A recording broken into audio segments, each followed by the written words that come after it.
to the Bayview Podcast with hosts Andrew Clark and Chris Emery. This is designed to be a discussion on all things life and faith. We hope this serves as a weekly resource and encouragement to you.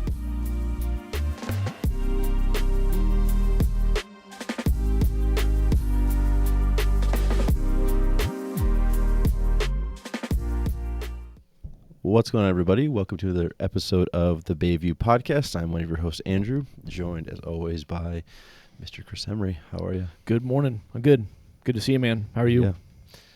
Living the dream. Yeah, living the dream. Yeah. You were telling me before we started recording that your new little girl starting to sleep in a bassinet. Not attached to us. Not sleeping on you. Yeah, so there's a little freedom. Yeah. So it doesn't feel quite as like, well, one of us is just down for the count for the next hour to 2 hours, and then at night. So yeah, but no, it's good. That's awesome, man. Yeah, we'll take it. So good. Little wins. Yeah, without a doubt. So, it's good. We're at the time of the recording this week. Our schools here are on spring break, Yep. so we're kind of on spring break. Our offices kind of take a break from the normal rhythms. I mean, we're in and out, but yeah, so it's kind of nice. It's nice. Hanging at home. So tell me, I don't have this situation anymore. A full week at home, especially because we're still getting snow. Yep. What in the world? Yep. Does the week get long? Because normally your kids come to preschool, you guys are out of the house. Does it get a little cabin feverish pretty quick?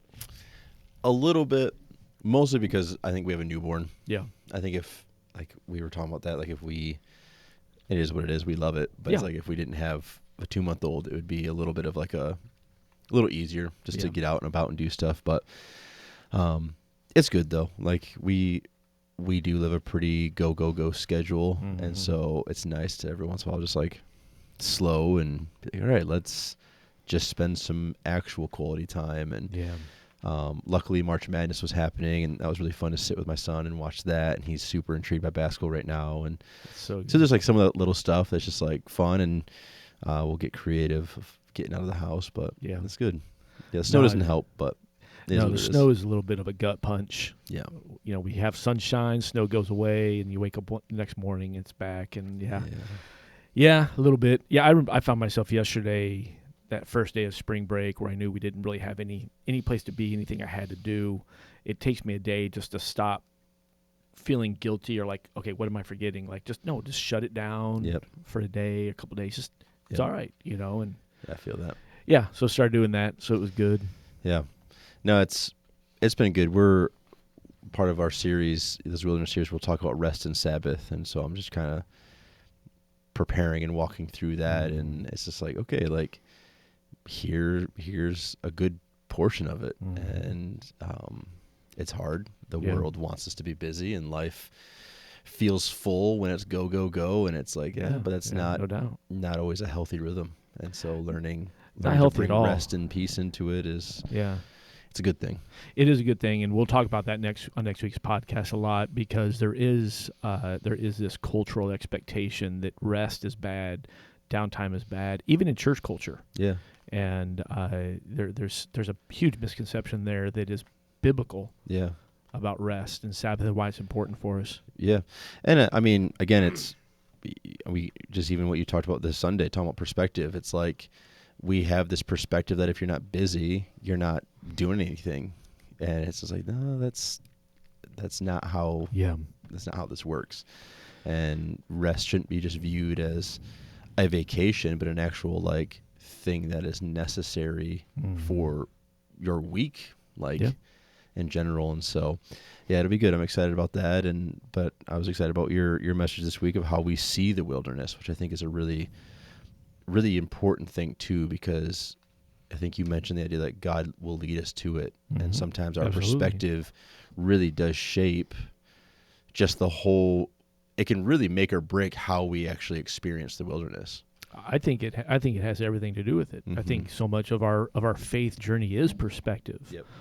And, perspective obviously is viewing the same object or same situation from two different angles. Yeah. Or multiple different angles. And I think so often our perspective is short term. Our perspective is focused on the problem, and our perspective is not founded in this deep faith that God is in control. And I think there's just this tension, and we're all there. So I'm not saying boo on anybody. I'm that same guy. Like I have to battle that. I feel that. And I think that when we continue to put ourselves in the right mindset, and the right perspective, we begin to experience this incredible faithfulness from God and His purpose. Yeah. His purpose even in the wilderness. Yeah. So Sunday we kind of just broke that down a little bit. I loved that we used the story of Balaam and his donkey. I have to assume that there were a number of people in our services this weekend who maybe had never actually heard that story, or maybe thought, no, that's a story that's told that's not really in the Bible, that's not real. Yeah, classic. And so it's like, no, guys, this happened, this is real. Yep. And so we read the story. If you don't know the story, go to Numbers chapter 22, read the story there. But God basically is trying to stop Balaam from going to see the king Balak, who is an enemy of Israel. He wants Balaam to come and curse the Israelites. Yep. And so God is trying to stop Balaam from going. Yep. And he's doing this by putting the angel of the Lord in the path of the donkey that Balaam is riding. Yeah. The donkey sees the angel, Balaam can't. And so every time the donkey sees the angel, he diverts his path or in some way is disobedient. Yep. And the result is the same 3 times. Balaam just beats the heck out of this donkey. Yeah. Just beats the donkey. Yeah. And finally, I don't know who had enough, God or the donkey. Maybe at the same time they'd had enough each. Yeah. But we read that God gives the donkey the ability to speak. Yeah. And I think most agree that he did not give the donkey the ability to reason and think on his own necessarily. This wasn't like the donkey from Shrek. They weren't having waffles. Yep. Most theologians agree God spoke through the donkey. Yeah. But basically the donkey turned around and was like, dude, what are you doing? Yeah. 100%. Now, what's amazing, and I'd love to get your thoughts on this, we don't see, at least recorded in the Bible, we don't see that this seemed to have fazed Balaam in any way. Yeah. I'm just wondering, was Balaam talking to the donkey already? Like, was it just stupid donkey. He's just so like, flustered, alone, like just the classic to where the donkey turned and finally said something. He's like, okay, well, I deserve that. Like, we talk to our pets, right? Yeah, 100%, especially in frustration. Yep. I just think, I would just have to imagine he had already been just yelling. So to hear the donkey say something, he's probably like, yeah, it's on. Fine let's go. that they said something like. But no, I thought it was just like such a fitting.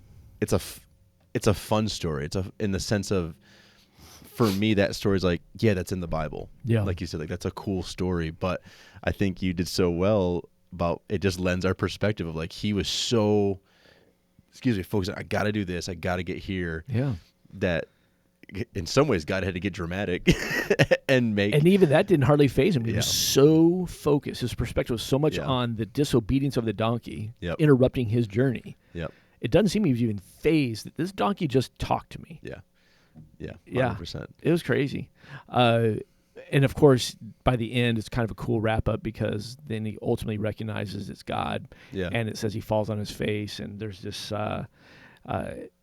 and there's this recognition like, oh, this has been God all along. So now the perspective shifts, right? Yep. And so I think that's so fitting for so many of us in our lives that there are simply deep seasons of wilderness where we're in there. We're focused on the pain. We're focused on the problem. We're focused on the hopelessness of it maybe. And at some point through our desperation, God in his kindness, his gentleness, and his faithfulness reveals himself. And there is those aha moments like, oh, man. Yep. God had this all along. God was here the whole time. Yeah. 100%.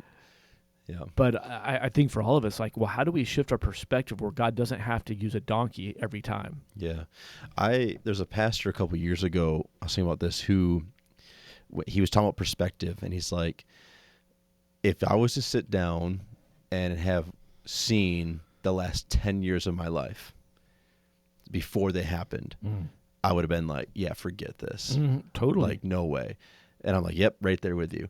He's like, when we talk about God and how he gives us his daily bread, it's like the perspective shift to he's going to give me enough to get through what's next. Mm-hmm. And even if that is just a day by day Yeah. thing, because all of a sudden when you step back and on the back end, look back at the last 10 years, you're like, wow, I made it. I made it through all that. Yeah. Like your perspective does shift to like, wow, God, like, thank you for giving me what was needed to get through it. 100%. And I just think that's with the wilderness experience. So often when we're in the middle of it, it is the question of, God, what are you doing? Mm-hmm. You know, hopefully we're honest, and that's, I think a lot of us feel that way of like, I just, that's where that wandering, those questions come from. But it's like when you get to the other side, it's like the ability to turn and look and be like, okay, I think we need to do a better job of recognizing like how God actually was using the wilderness to shape us and grow us, the refining process in 100%. And I don't think don't hear us painting like some pie in the sky rosy picture. Even in our seasons of wilderness, it's not that I've gone through those seasons of like, oh, this is so good because I know God's going to work it out and this could be great. No, there's times where there's agony and there's times where there's crying out to God without a doubt. But I think the point through it all is kind of what we talked about here. So we talked this last week that, you know, seeing perspective at 3 levels. Yeah. And I think the biggest level is, how does God see the world? Yep. And I think most of us, well, a lot of us, our funnel of how we see the world is probably through Fox News. Sure. Or CNN, whatever you watch. Yeah. Facebook News, yeah. There's your good source right there, yeah. Build your house on that one. Yeah, right? Social media in general, yeah. If it's on Facebook, it's real. Yeah. And so I think that the challenge was, one, do we even begin with what we would call a biblical or Christian worldview? Yeah. Meaning that the scope of what happens in our world at any given time, we still filter it through the validity of God's absolute truth of his word, through the gospel, through the existence of Jesus, God, and the Holy Spirit. Everything filters through that. Yeah. And at its lowest level, that's the Christian worldview. It's like, okay, listen, I don't understand this. I don't get it. I don't like a lot of this. But somehow, in some way, this is feeding into the Jesus story that God is writing, because God is sovereign. Yeah. I don't know why God doesn't stop certain things. I don't know why God allows certain things. Yeah. We do know we live in a fallen world. Yeah. We live in a world that has been cursed from the moment sin entered. Everything, the things we don't know, we're told in the Bible, those are God's. Yeah. And so I think we have that Christian worldview that has to start. Yeah. And I think that begins to take away maybe some of the panic. Yeah. The overreactions. I think we're coming out of an election year this last year, and I think that usually heightens all of that. And we see these extreme reactions and people, overreacting to something. It's like, listen, this is not part of the greater story. Yeah. It's important. I'm not saying it's not, but I'm still saying the Christian worldview says, okay, whatever leader is in place, that's still there by God's authority. Yep. And God is still sovereign, and he's still moving the story towards his ending.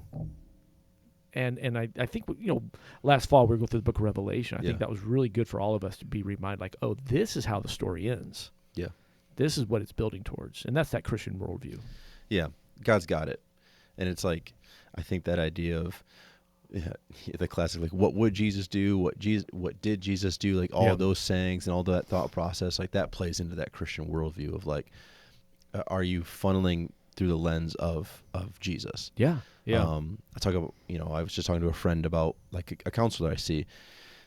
His background is he laid concrete and he worked with those crews, and like that's what he did for many years, and ran a factory and all that stuff. And then he's a counselor, but he's also an incredible follower of Jesus. Yeah.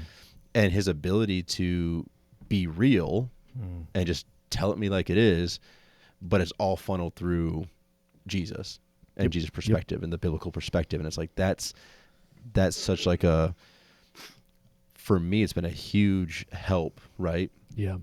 Because I'm getting the real, but I'm also getting the biblical perspective. Yep. And so that's kind of that biblical worldview of, like, how are you seeing what's happening, and are you seeing it in light of who is Jesus and what is he doing? I'm actually sad a little bit that the whole WWJD thing got so big so fast. It kind of took on a life of its own. Yeah. And I'm sad, not because of that. It is so accurate. It's so spot on. And that is a great way to enter every day in every situation. Yeah. And it sadly got thrown into that cliche package a little bit. Sure. The moment Walmart started offering jelly bracelets with WWJD on it, you knew we were in trouble. Yeah. But man, you go back and yeah, do you ask that question? And I think that's a very healthy Christian worldview. Like, what would Jesus do with this? Yeah. What would Jesus do because of this? What would Jesus do through this? Yeah.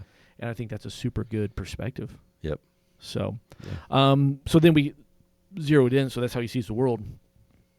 Zeroed in a little bit more than, and I think this is where it really hits home for us. How does God see my life then? How does he see what's going on in the current? And I think that's so powerful because of we're probably in the wilderness in some way, shape, or form. Especially if this resonates with you now, it's probably because you're in some level of wilderness. Sure. What do you see God doing, and what perspectives do we cling to or adopt, I guess, to really experience him through these things? Yeah.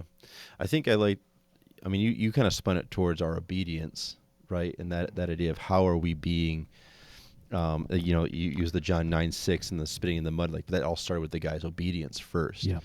And the healing came after. And it's like, I think that idea of how does God see my life, it's like he's directing it.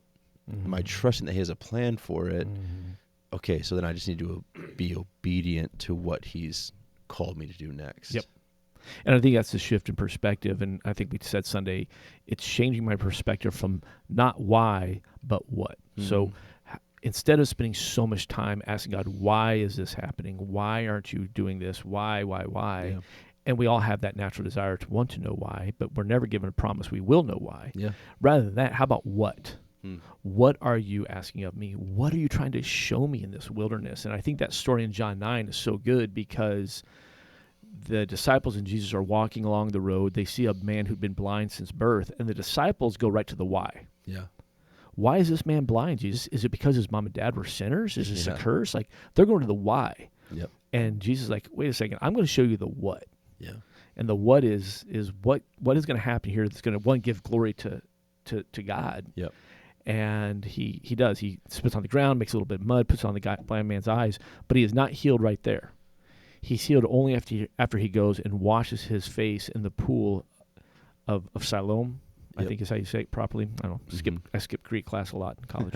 And he comes back. So, and I said this Sunday, and I think I'm pretty spot on with this. Correct me if I'm wrong. You have permission to correct me. Sure. Most, not all, but most major miracles we read in the Bible are directly preceded by an act of obedience. Yeah. Most of them. Yeah, I think that's fair. I'm trying to think through, Jesus' resurrection was preceded by his obedience to go to the cross. Noah built a boat in the middle of a field. Yep. Moses went to Pharaoh, even though he was scared to death and couldn't talk. Yeah. Lay on the sun and he'll be brought back. Like there's some of that. Like there's always like an action. Peter walked on the water only after Jesus said, "Get out of the boat and come to me." So there was obedience there. I mean, I think there's just so many moments where it's like, okay, and this is where perspective comes into play, is that we often want to go to the place of, well, show me what you're going to do, God, and I'm in. Yeah. Right? Show me how this is going to play out, and I'm in. Well, that removes faith completely, and that kind of removes obedience. Yep. And so there's just so many moments in our life where we have to continually take this step of obedience in the full belief that God's got this. Yeah. And you said already, and I think that's even what the next one I said was, not if but when. Yeah, that's good. It's not if God hears me. It's not if God is faithful. It's not if God comes through. Remove the what if. It's when God comes through. Yeah. It's when God is faithful. And we all know the cliched line that God is rarely early, but he's never late. Yep. I said it Sunday, I'd love for him to be early just a couple times. Yeah, just once. And he probably is early, I just don't recognize it. Yep. But then we go to Hebrews 10:23, and it says, "Let us hold tightly without wavering to the hope we have firm, for God can be trusted to keep his promises." And that right there, I mean, that says it all. Listen, it's not an if, it's a when. Yeah. Because God, he's gonna break his promise. Yeah. So I think that, I don't know, for me, there's just times when I'm in the wilderness where I have to, and it's not that it's easy, it's that probably multiple times in the course of a day, I'll go back to the promise. God, I know you got this. I keep fighting back the doubts. Yeah. No, I got this. You promise. I believe this. I believe this. I know you got this. And that's okay. Yeah. Yeah, it's I think you're spot on with the idea of if we were to know, it removes a little bit of the faith.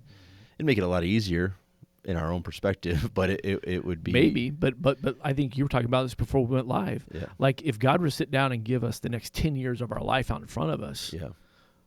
would we be in? Yeah.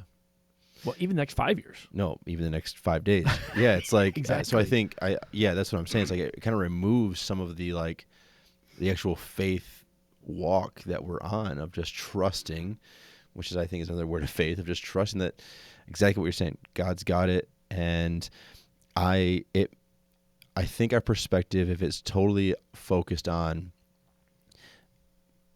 how am I going to survive, how am I going to make this, it's like I think we miss of like what you're saying. No, God, what are you doing? Like, and not like in a mean way, but just like, well, okay, God, I want to be in on what you have going on. So I'm gonna be obedient. I'm gonna trust and have faith that if I say I know you know what you're doing, then I'm gonna trust it. Yeah. And let's see how this goes. And that might mean it gets solved tomorrow, and that might mean a couple of years. It's trusting that He really has it. You know, last week we were talking through a different passage of Numbers. Actually, we were in Numbers 11, and it was the part there where the Israelites are done with manna. They're tired of the manna, and now they're crying for meat. Yeah. When the entire time the manna was a supernatural answer to their prayers. Yeah. And I found myself this week even, and just going through just different daily things of kind of, that's been my prayer this week of like, all right, God, let me be thankful for the manna today and not be longing for the meat of tomorrow. Not be longing, you've provided. Thank you for the manna. I don't want to crave the meat. Yeah. And basically what that's saying is thank you for what you've provided. Let me not be distracted by what I think I deserve or what I want. Yeah. It really is perspective of more Jesus, but not just from the sense of what can you give me? Yeah. Like we got to be really careful that we don't view him as transactional. Very much so. And that's what can happen. It's like when it's all based on like, God, what are you going to give me? What are you going to do for me? It puts it in this very like genie in a bottle mentality. But it's like, no, God, how can I be obedient to you? And like, again, shifting that perspective to just like, how can I just lean more into what you're doing and let you kind of do your thing? Yeah. And I think for people, I think there's probably some listeners that can reflect back on some seasons of deep, deep wilderness. Yeah. And even in the moments through the darkest struggles, I think they still see, I know they see God's faithfulness. Yeah. And I think for all of us, those are such growing seasons where we can look back and be like, man, look how good he was. Look at what he was doing, or even how he used it. Yeah. Because there's not always going to be a moment where like, oh, look at this is why I had this loss, or this is why we went.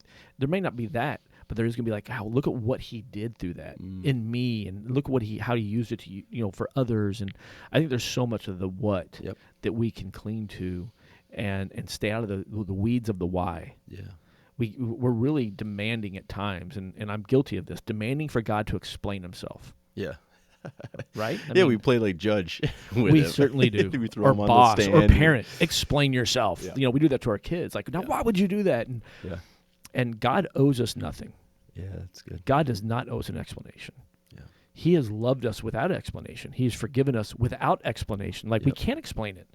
And he's offered us other things without explanation. He's offered us peace that has no explanation. That's good, yeah. He's offered us joy in every circumstance, joy that has no explanation. And so who are we in the moments where we don't see it and we don't understand it to now demand an explanation? Yeah.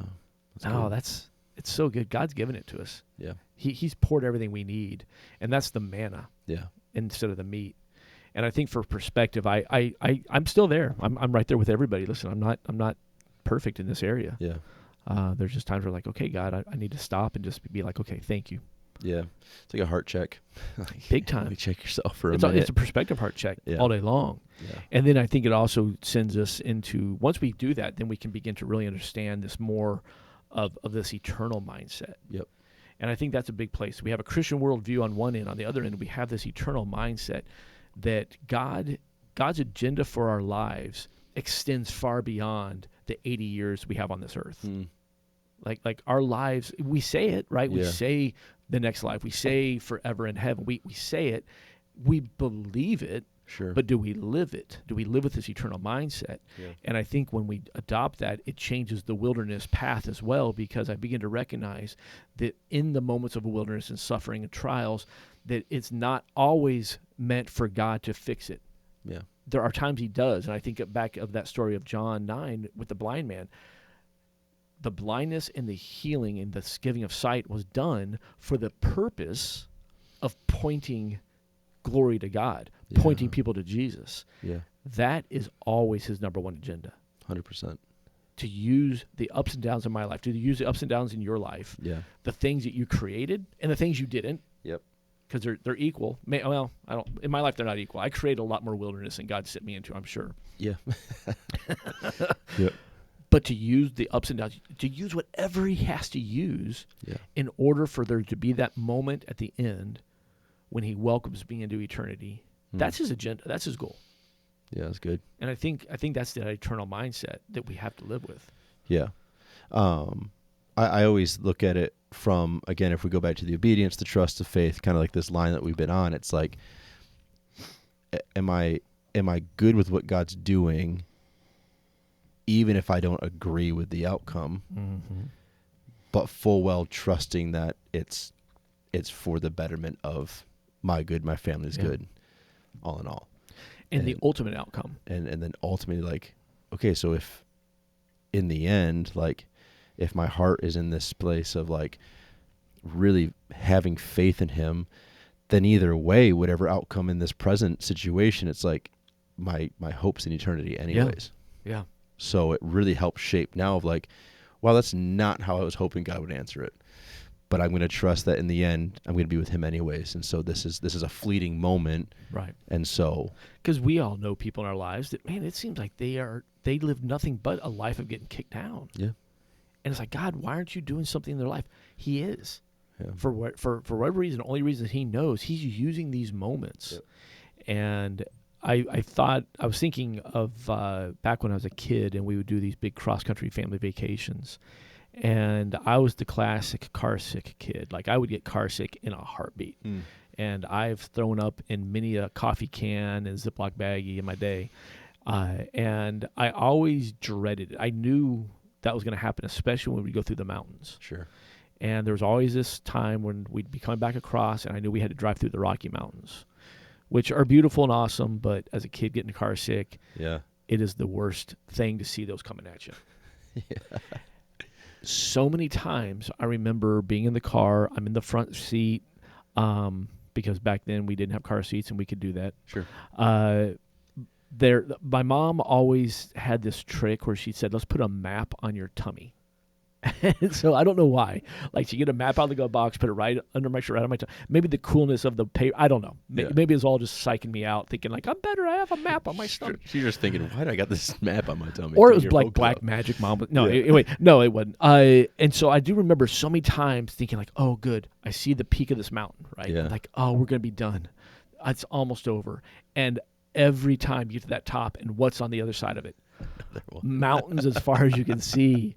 And I just remember so many moments, honestly, discouragement on the mountaintop. Discouragement in the mountains, because I'd be like, here we go. Oh, no, we're going right back down. And that's how life can be, is that we celebrate when God's bringing us up out of the valley. We're like, yes, yes, yes. But then there's almost discouragement on the mountaintops because we realize like, oh, this isn't the end. Yeah. God didn't just fix it all. He's not going to fix it all. It's never going to be right, and the journey's never done this side of heaven. Yeah. And that's the eternal mindset, like, oh, well, look at there, a horizon full of peaks and valleys.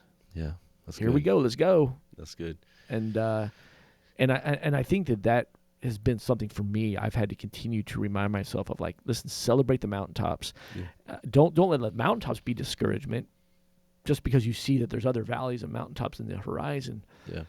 But the eternal mindset of, like, listen, all these ups and downs, all these windy roads, all these hairpin turns, I don't understand it. I don't get it all the time, but I know at the end where this road ends, that's eternity. And God's going to use all of this to get me to that destination. And that's this journey we're on. Yeah. Yeah, you just keep thinking of it, you're not the one driving anyways, even in those moments. Like, so it's just like, we go back to, like, he's with you. So it's like, again, you feel like you're wandering and lost, and he's just right there. Yeah. And it's like, okay. am I willing to just trust that he knows what he's doing, and have that perspective of there's a greater hope, there's a greater plan, and okay, God, do your thing. And I think, and we wrapped it up with this on Sunday, and I think it's just so applicable of like, it's what Paul writes in 2 Corinthians chapter 4, and it says, starting at verse 16, that is why we never give up. Though our bodies are dying, our spirits are being renewed every day. For our present troubles are small and won't last very long. Yet they produce for us a glory that vastly outweighs them and will last forever. So we don't look at the troubles we can see now. Rather, we fix our gaze on the things that cannot be seen. For the things we see now will soon be gone, but the things we cannot see will last forever. Yeah, that's good. That's that eternal perspective right there. Yeah. And I think that is, you know, use that word hope. That's why we have hope. Yeah. The hope that we're going to keep going. Yeah. Yeah, it's a great, I tend to use that verse at Celebration of Life or funeral services, just to remind people of like, especially if it's for someone who's a follower, believer, of like, man, they're experiencing all the things that we can't see right now that last forever. Yeah. And that's awesome. Yeah. But that also speaks to those of us still here, like we have a hope. And it's like, it's going to be a journey. And you said there's going to be mountain peaks and valleys and the wilderness and all that. And it's like, but I know God's up to something, and I'm going to trust it. Yeah, I think of that verse out of Hebrews 12 where it talks about that we're surrounded by such this huge crowd of witnesses to the life of faith. And I almost wonder if that's the people in our lives that have gone before us, and that they're up there, and there is this huge arena of people cheering us on, like, no, you don't get it. Yeah. It's worth it. It's legit. It's real. Don't stop running. Yeah. Don't stop. I'm here. I'm telling you right now. Yeah. And I feel like that's that cheering. Yeah. You know, I think of my grandparents, and I think of how they're just such incredible, godly people. And my grandmother in particular, and I know my grandfather too, but she would tell me a lot. Every Sunday, she would spend so much time in prayer for all of her grandsons because multiple were in ministry. Yeah. And she would just pray through our churches and through. And I know, now she's there, and she's still cheering us on. And I think of her and my grandfather, and I know you have family members too up there. They're like, looking down, like, guys, listen. It's not always easy, but it is so worth it. Yeah. This is the life of faith that you've been promised. Just keep going. Yeah.